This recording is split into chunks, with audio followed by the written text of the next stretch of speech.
거래의 표식으로 이어집니다. 범죄자는 흔적을 남긴다더니 손바닥에 새겨진 왕자가 진실을 가리키는 증거로 돌아왔습니다. 윤 본부장은 권성동 의원에게 1억 원을 건넨 것이 대선에 도움을 주기 위한 것이었다고 진술했습니다. 돈의 성격과 거래의 목적을 더 이상 부인할 수 없는 대목입니다.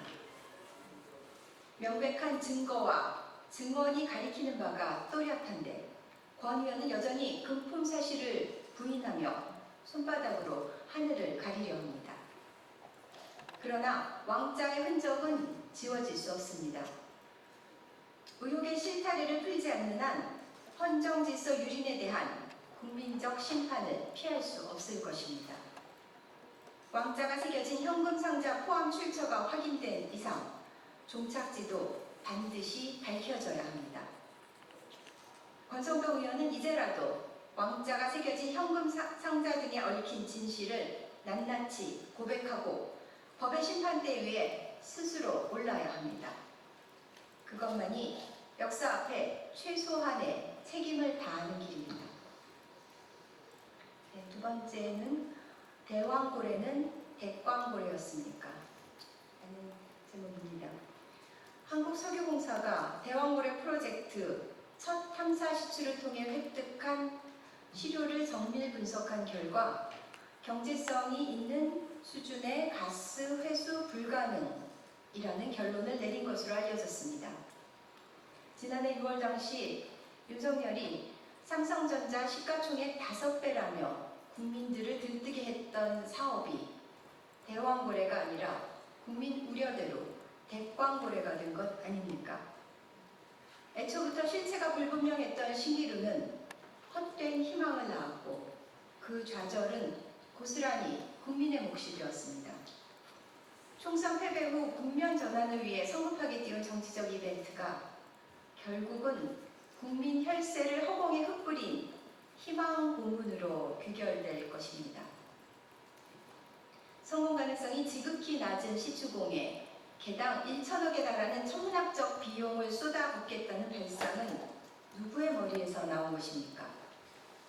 더욱이 글로벌 자원개발 기업 우드사이드가 이미 철수한 사업을 실체불명의 유령회사 액트지오와 손잡고 무리하게 추진한 배경은 무엇입니까? 대왕고래 프로젝트는 무능한 정권의 무모한 도전과 무책임한 국정운영이 빚어낸 비극입니다. 정권의 위기를 모면하기 위한 일종의 도박이자 국민을 향한 기만이었습니다. 더불어민주당은 국정감사를 통해 혈세 낭비의 전모를 명명백백히 규명할 것입니다. 세 번째 브리핑은 권익위가 아니라 권력 남용위입니까? 국민의 권익을 보호해야 할 국민권익위원회가 오히려 국민의 권익을 짓밟고 권력 남용의 온상으로 전락했습니다. 언론 보도에 따르면 공정하고 청렴해야 할 권익위의 위원장이 업무 시간에 직원에게 마사지를 시켰다고 합니다. 이는 명백한 직장 내 괴롭힘이자 공직사회의 기본 윤리를 저버린 파렴치한 행위입니다. 국민의 세금으로 운영되는 국가기관에서 국민을 위해 헌신해야 할 공무원에게 지극히 사적인 노동을 강요한 것은 결코 용납될 수 없습니다. 더욱이 유철현 위원장의 자녀가 공적 재산인 관사에 건조하며 주거비 절감 혜택을 누린 사실은 아빠 찬스 의혹을 불러일으키고 있습니다. 청년들이 주거 불안으로 고통받는 현실에서 특권층 자녀에게 주어진 이러한 특혜는 불공정 사회의 민낯을 보여줍니다.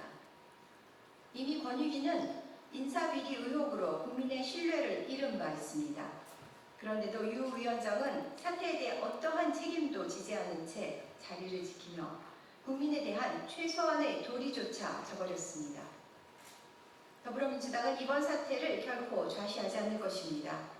즉각적인 감사와 철저한 조사를 통해 진실을 낱낱이 밝히고 유철현 위원장을 비롯한 책임자들에게 반드시 응분의 책임을 물을 것입니다. 이상입니다. 감사합니다.